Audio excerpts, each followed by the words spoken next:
Good morning din sa iyo, Dayan. Good morning, Pilipinas. Good morning, boss. Para nga naman malaman natin ang aasahang lagay ng panahon ngayong Martes ng umaga, atin pong makakapanayam si Pag-asa Weather Forecaster Glyza Escolar. Good morning, Mrs. Escolar. Good morning sa iyo, Harry, at good morning sa nanonood ng Panahon TV at good morning, boss. Alright, Mrs. Escolar, ngayon nga pong umaga, nagtaas na po tayo ng Rainfall Advisory number 2. Diyan po yan sa Leyte at Southern Leyte. Ano po bang sanhi ng mga pag-ulan na nararanasan dyan sa mga nabanggit na lalawigan?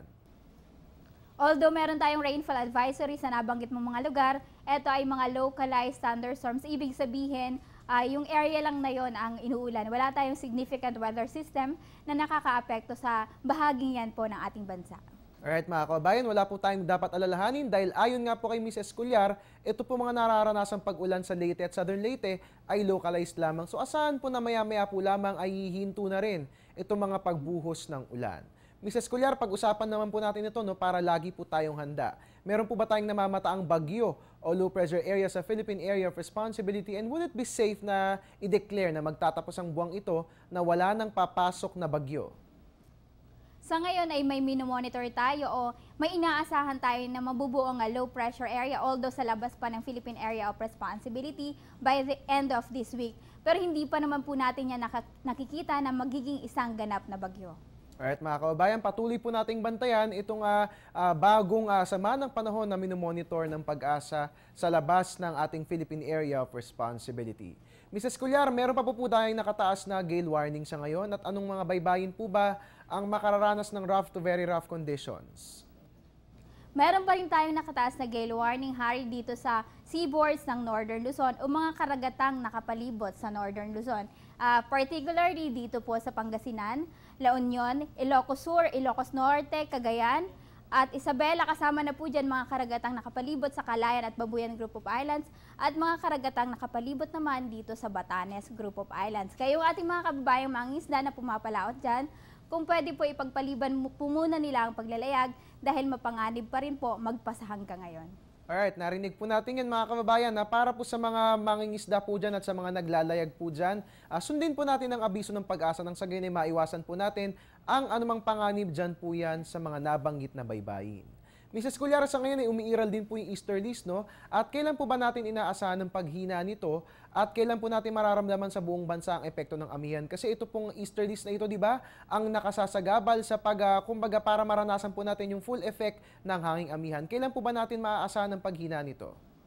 Bukas, dahil inaasahan natin na lalakas ulit ang northeast monsoon, ay inaasahan din natin na hihina na yung epekto ng easterly simula po bukas. So, by the end of this week ay medyo mahina po yung epekto ng easterlies dahil inaasahan natin by this week ay lalakas po ulit ang hanging amihan. Alright mga kababayan, ihanda nyo na po yung mga jacket nyo, no? Dahil inaasahan nga po natin na this week ay lalakas muli ang epekto ng northeast monsoon o hanging amihan na siyang nagbibigay sa atin ng malamig na panahon tuwing Kapaskuhan.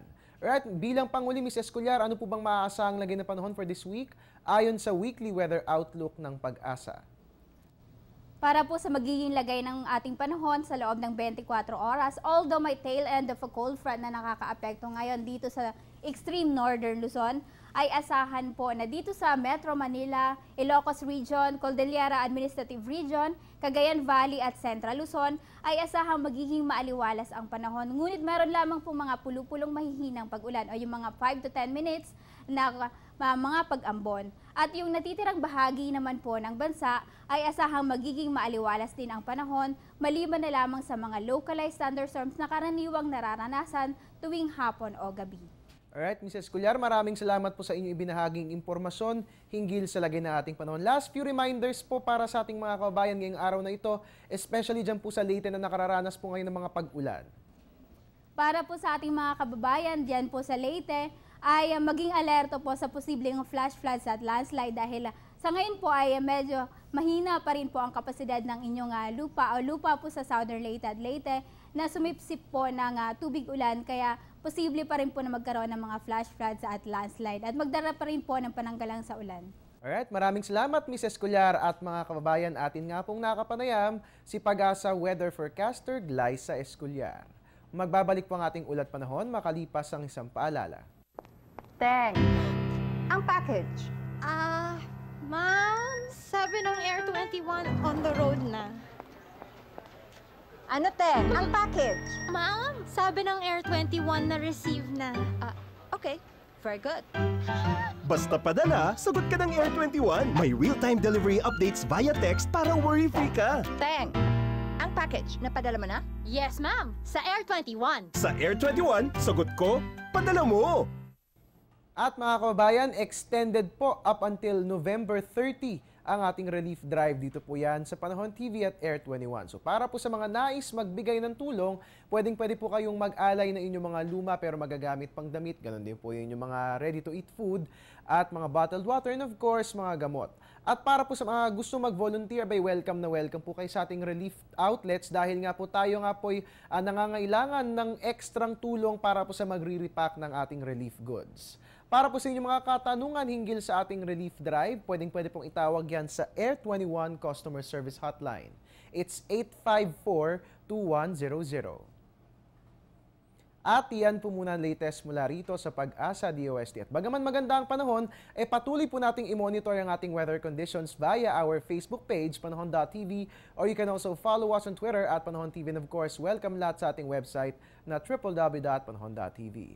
And of course, ang tabayanan po susunod kong ulat panahon, mamaya po yung 8:30. Dito lamang po yan sa GMB Balita sa Telebisyon ng Bayan. At your service po ni Weatherman, Harry Bayona, nagpapaalalang tiwala lang. May tamang panahon ang bawat pagkakataon. At ngayon naman para maging good vibes lalo ang ating Tuesday morning, balikan po natin ang ating naggagandaan at nagwagapuhang mga host ng Good Morning Boss. Balik sa iyo, Diane, Sandro and Jules.